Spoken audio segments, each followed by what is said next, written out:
It's Monday, June 19th, 2023. A few things I want to talk about today. Before we do, please make sure to like this video, share this video, and make sure you subscribe to this channel. If you want to support this channel, if you like this channel, even if you don't like this channel, make sure you subscribe.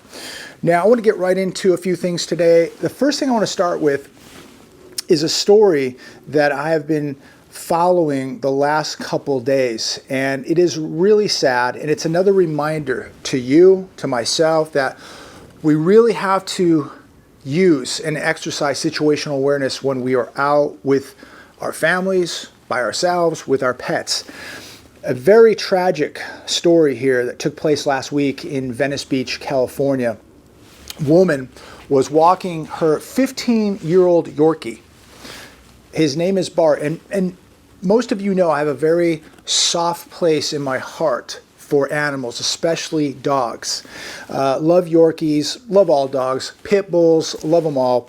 Many of you know that if you go back a couple years, I did a lot of training and had a couple police dogs myself, and was very involved in training and working KMPV dogs, police dogs, and so I've always loved dogs, but this is a real tragic story. So this woman is walking her dog in Venice Beach, and some lowlife walking by her little dog on a sidewalk landed up kicking this little dog, this little Yorkie, who probably weighs maybe 5 pounds, as hard as he could. And Bart now is still in critical condition. So she got him to an emergency vet. He was having seizures, could not move his back legs, and currently still in critical condition. They have a GoFundMe.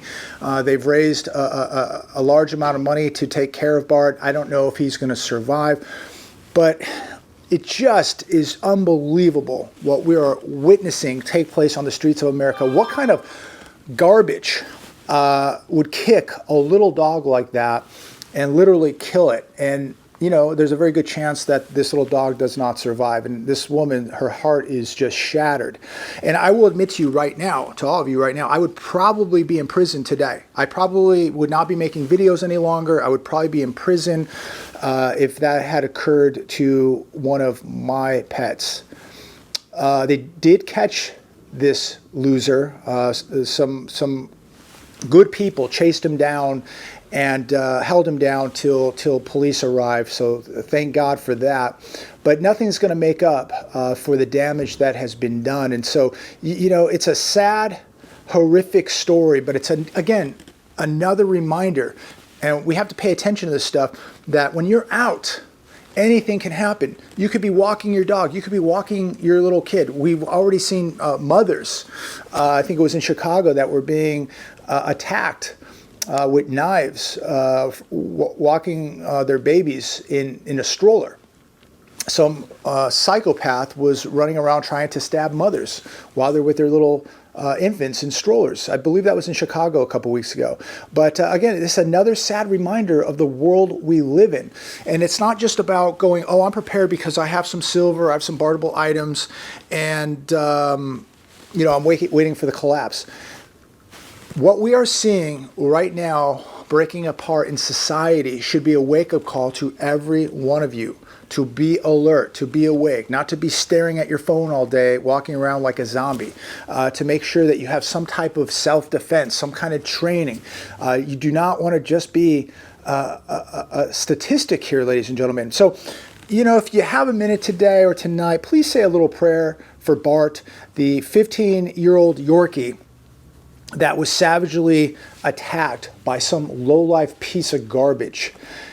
I would be in prison today. I would not be making videos any longer.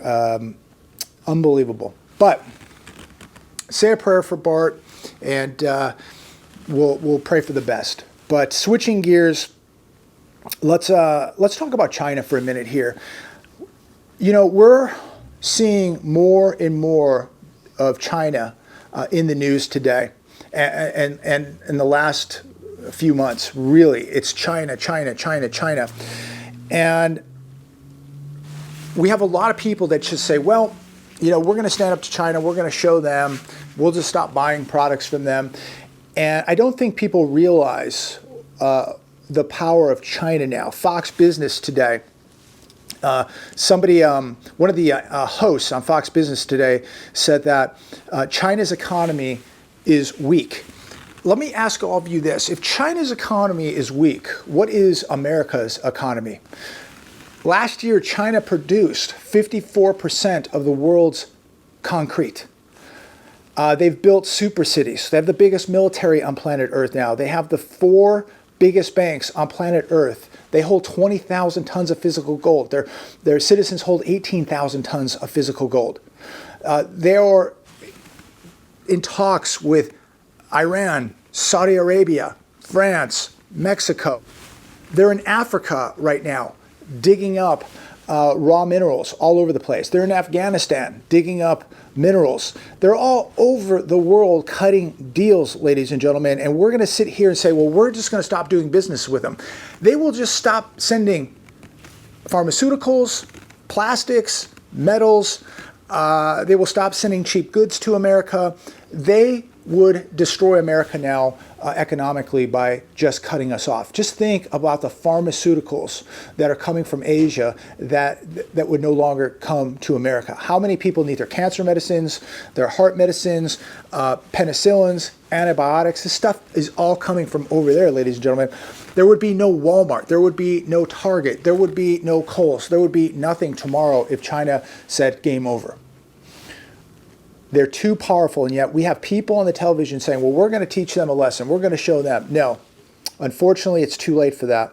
They are way too big and too powerful now. And of course, America is not intimidating the rest of the world now. Now China is going to have these new systems to take payment, new currencies that are possibly going to be backed by gold, cutting deals with Russia. I mean, it's unbelievable what is going on. While most people are watching Netflix, while most people are staring at a phone today or watching a baseball game, they have no idea what is happening behind the scenes and how fast things are going to change. And people are going to wake up one day and they're going to have no idea what just happened. And if you think that your standard of living is going to get better when China takes over and all the BRICS nations, you're sadly mistaken. The world is done with the weaponized dollar, and the world is no longer intimidated by the U.S., and that's just a fact. The economiccollapse.com, Michael Snyder's site, had an interesting article. I'm going to paraphrase a little bit through it. It's titled, Too Many Americans. It feels like we are in a recession. What a shocking surprise, isn't it? I would say it feels more like we are in the beginning stages of a depression. It asks a question, are you struggling right now?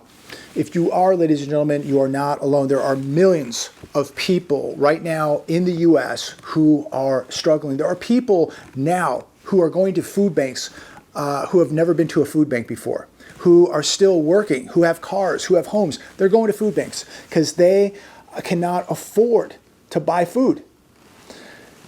I see so many people right now, and I filmed this a couple years ago when I noticed multiple cars sitting in driveways, parked out in front of homes. Just a couple years ago, 2-3 years ago, I began to see this trend where more and more people were moving back home, or more and more people were moving in together. And that is continuing to happen today. You're seeing the 5 cars in the driveway. You're seeing more and more people living in garages of these homes. People are moving back home. And look, there's nothing wrong with that. A lot of people have too much pride because they care too much about what kind of car they drive or what their zip code is. I'm here to tell you, ladies and gentlemen, if you're struggling and you have a good family, you have an opportunity to go home, save some money, or pay off the debts, it's something I think you should really think about and do. Swallow your pride. I think that if a family can come together, save some money, pay their bills, keep the cost of living down, why not? I think that that's an incredible thing. If you have a family to fall back on, I think your survival rate is going to be much greater, much higher if everybody comes together. And I think it's great that a family can come together and help one another. That's what family is for. But yet we live in a world now where it's, so people have so much pride. They want to live so big and they want to drive these big cars and live in these zip codes. And a lot of people just want to pretend they live in areas that they don't even live in. But it's all this persona. It's all everybody fronting, everybody, you know, wanting to act like there's something that they're not. This is a very dangerous time to be doing that, ladies and gentlemen. This is the time to really downsize, to get the bills manageable, get the bills paid off, not be fronting, not be faking. This is the time to get very, very real.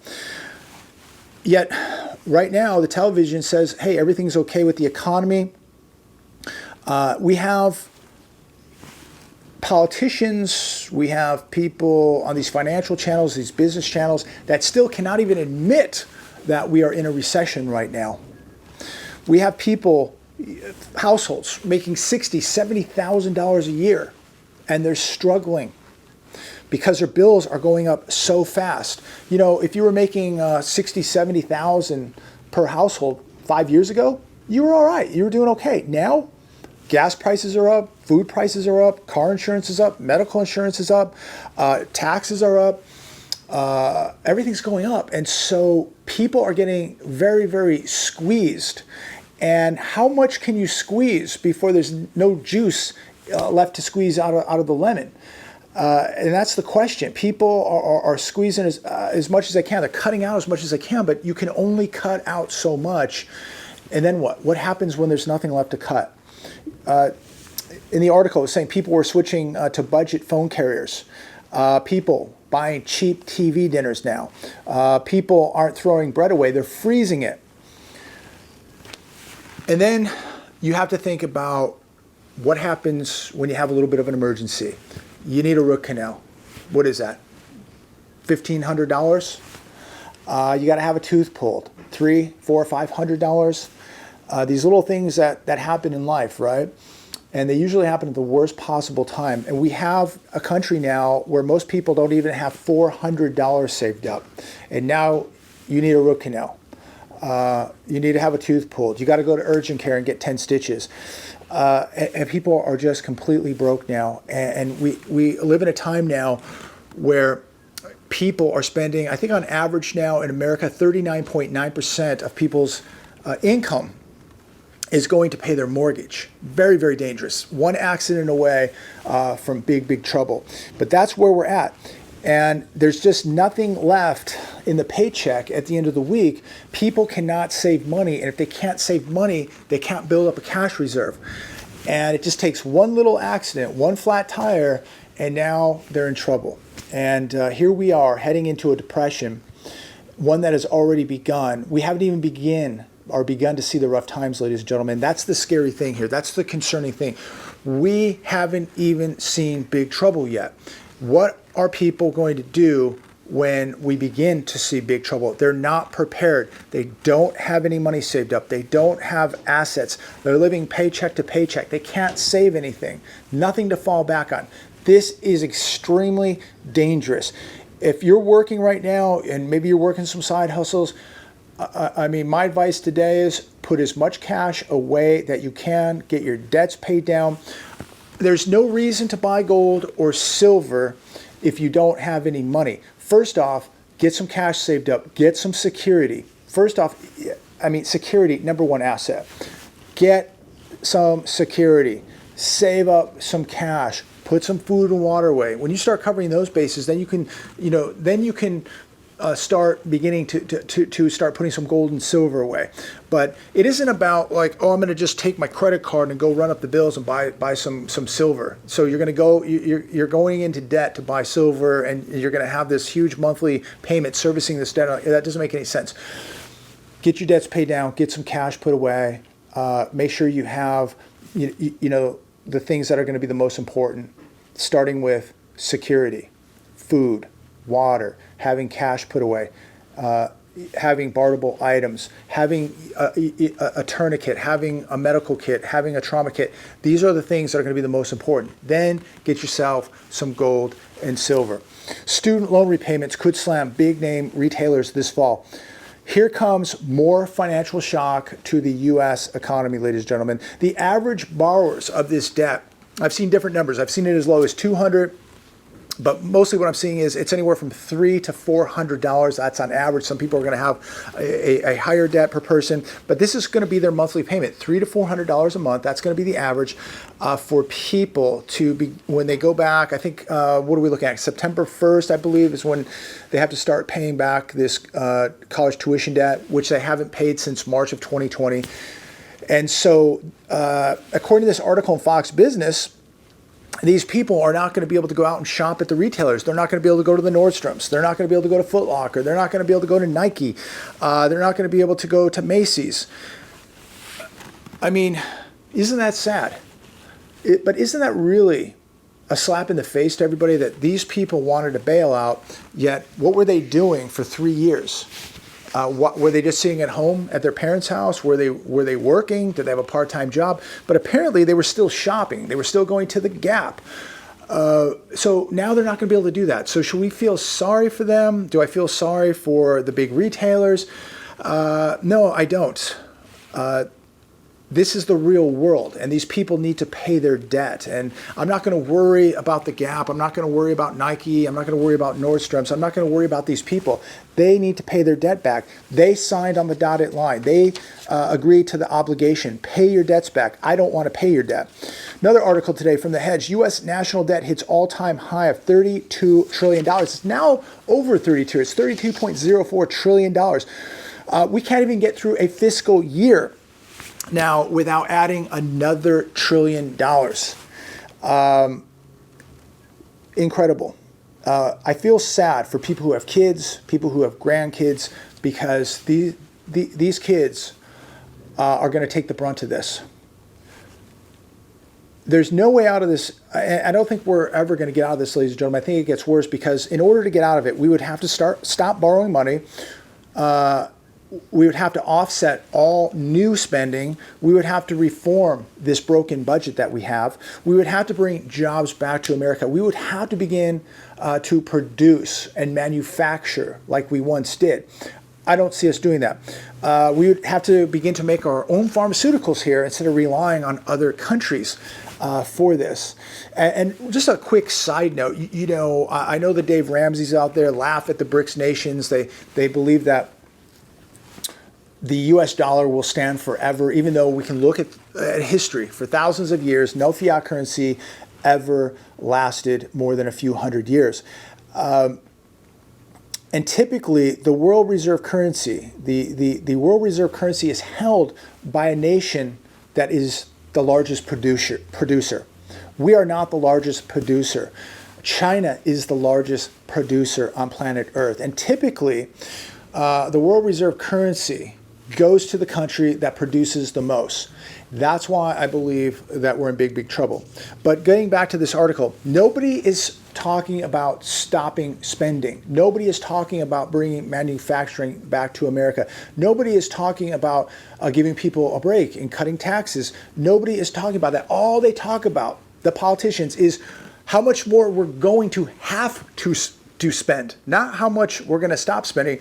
It's how much we're going to have to spend. Just take a look at the additional $4+ trillion that we just added through raising the debt ceiling. And somebody out there is going to tell me that we're going to see less inflation. I don't think so.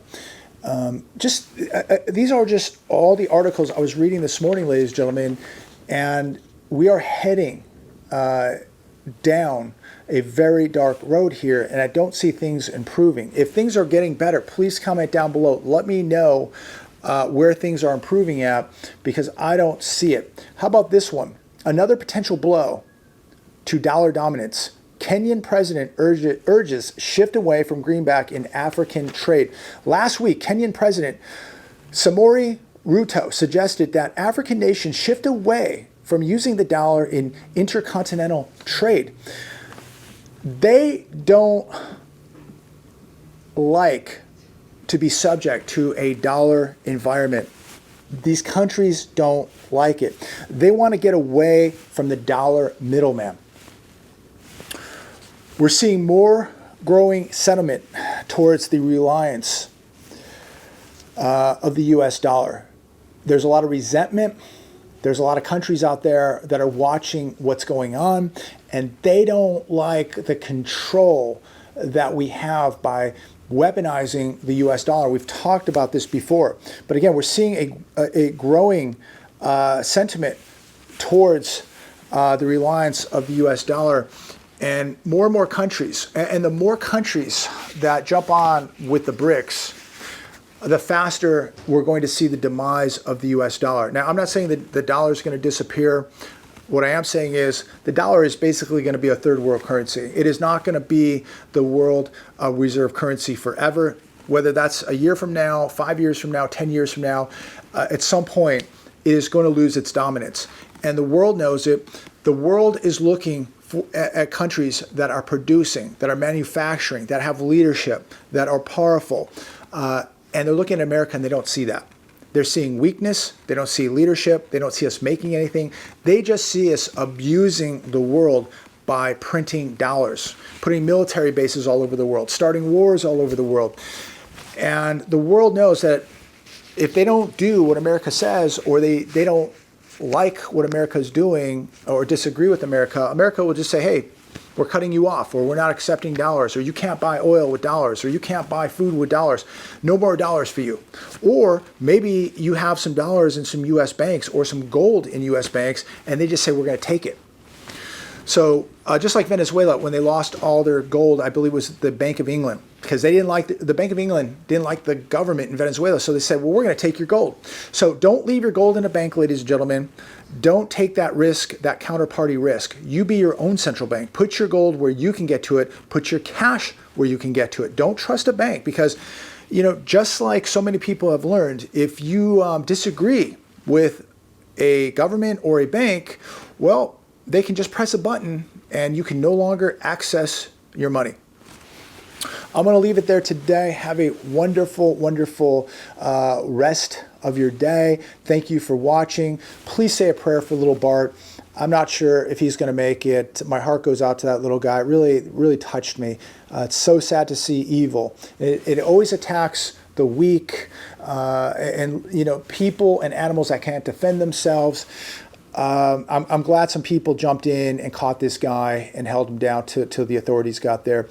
And I hope he's punished severely. But hey, it is California. It is LA County. So he'll probably be out pretty soon, walking around.